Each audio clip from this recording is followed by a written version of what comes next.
Hello, and welcome to Knights of the Nerds Table. My name is Dietr, and this is Dietr Knows, the segment where I do a deep dive into a piece of pop culture trivia. And today, in honor of the release of Guardians of the Galaxy Volume 3, I'd like to talk a little bit about one of the most jarring retcons that I've come across in comics history. Specifically, the fact that Groot used to be able to talk. So, if you want to know more, stay tuned, like, subscribe, comment if you feel so inclined, and let's find out a little bit more about the history of Groot's voice. First things first, let's talk about retcons. The term is a portmanteau for the words retroactive continuity, and is used to describe a storytelling device wherein the storyteller alters, removes, or adds details to prior stories. This can be done for any number of reasons, whether to add new depth or character motivations to prior events, correct previous inconsistencies, or set building blocks for future stories. The technique has been used in practically every modern storytelling medium, even as far back as the original Sherlock Holmes stories. Holmes was brought back after his seemingly permanent death in The Final Problem, after all. But it's more common in types of stories that run for long periods of time, like television series, novels, professional wrestling, and, of course, comics. Face it, after telling stories in a connected continuous universe or universes for 70 plus years, Marvel and DC haven't just utilized retcons, they've pretty much perfected them. So what does this have to do with Groot?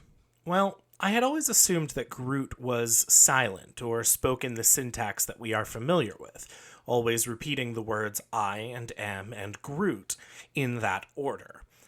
But it turns out that's not exactly the case, and boy oh boy was I surprised. I recently found this out while I was reading the 2008 Annihilation Conquest event from Dan Abnett and Andy Lanning. As background, for the past 5 or so years, I have been slowly but surely working my way through essentially every major comic released by Marvel and DC since their inception. It's slow going, but seeing the writers, artists, and characters develop over time is deeply rewarding for me as a reader. I'd been particularly excited to get to this event because it's the one that birthed the modern Guardians of the Galaxy, as I talked about in our Before You Watch video. So I sit down and I'm reading Annihilation Conquest Star-Lord, a mini-series written by Keith Giffen. The story is fairly simple. An alien race called the Phalanx, think the Borg from Star Trek but with a worse attitude, have begun an invasion of the Kree world of Hala. Unwilling to risk their own on a suicide mission, the Kree recruit Peter Quill, Groot, Rocket Raccoon, and several others to sneak back onto Hala and destroy the Phalanx base of operations. So I'm reading along, and I see Groot for the first time, and he just starts having a full, casual conversation with the other characters. Not only that, but he's kind of a jerk. In Annihilation, Groot acts as though he's a superior being to the rest of the cast and speaks with a florid, melodramatic tone. He even refers to Rocket as a feckless mammal thing at one point. Despite his attitude, Groot still acts heroically, and he allows himself to be burned to death to buy the remaining team time to complete their mission and escape. Fortunately, as with the first Guardians movie, Rocket is able to save a cutting of Groot's body that grows into a new Groot. And this Groot still talks completely normally. This is where the feckless mammal thing line comes. So I'm sitting in bed, reading this comic, and getting increasingly confused. This is the one thing I thought for sure I knew about comics. Groot says, I am Groot. That's the way it's always been. Except that's clearly not the case. So I decided to look back at Groot's prior appearances to see what Groot was saying in those comics. Best as I can tell, Groot has had 3 speaking appearances prior to Annihilation.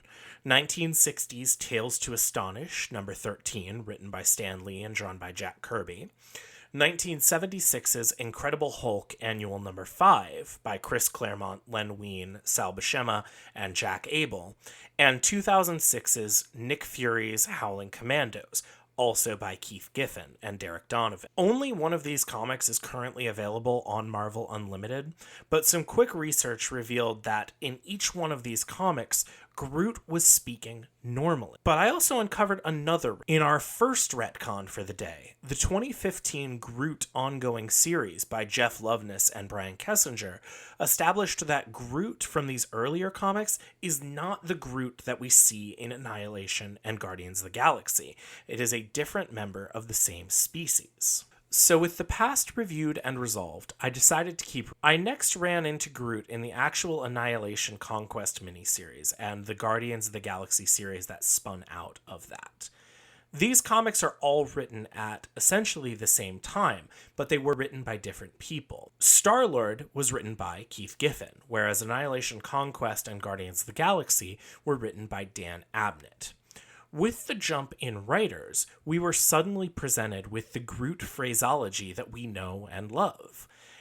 In these comics, Groot uses the phrase "I am Groot" regularly, with only other simple phrases such as "I am help" to complement it. By the end of Abnett's Guardians of the Galaxy run, Groot had begun saying "I am Groot" exclusively. So, I guess, why? As far as I can tell, Abnett and Lanning have never commented publicly on the reasons for the changes to Groot's syntax. But they did provide an explanation of sorts within the comics, our second retcon for the day. In Guardians of the Galaxy number 17, Rocket and the Inhuman Crystal are shocked to learn from Crystal's cousin Maximus the Mad that Groot has a genius-level intellect and that his mode of speech comes from his larynx, having become hard and inflexible as wood with age. Maximus, however, claims to be able to understand Groot perfectly by listening to subtle changes in airflow in Groot's voice. Of course, there are a ton of problems with this explanation.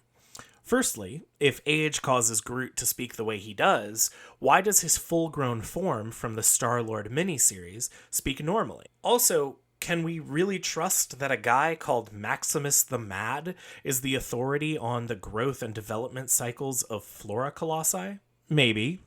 Maybe not. But at the end of the day, I feel like asking questions like this does kind of defeat the purpose of a retcon. Much as we comic nerds might like to think so, retcons aren't really about perfecting canon or answering every plot hole or error in a shared universe. They're just a tool that allows us to tell new stories or add depth to the stories that we love, or in the case of some modern comics, to restore the status quo of older stories. Looking at you, everything that Joe Quesada did since about 2000 to Spider-Man. But in the case of Groot, I think it was just a matter of Abnett and Lanning wanting to create a unique, slightly comic voice to make the Guardians of the Galaxy universe feel unique and special. And that's exactly what they did. So to me, at the end of the day, was it jarring when I read it? Sure. But was the change worth it? Absolutely. So tell me, what are some of your favorite or least favorite retcons in comics and other fiction? Let me know in the comments, and we will see you next time for more conversations around the Nerds Table. And hey, We are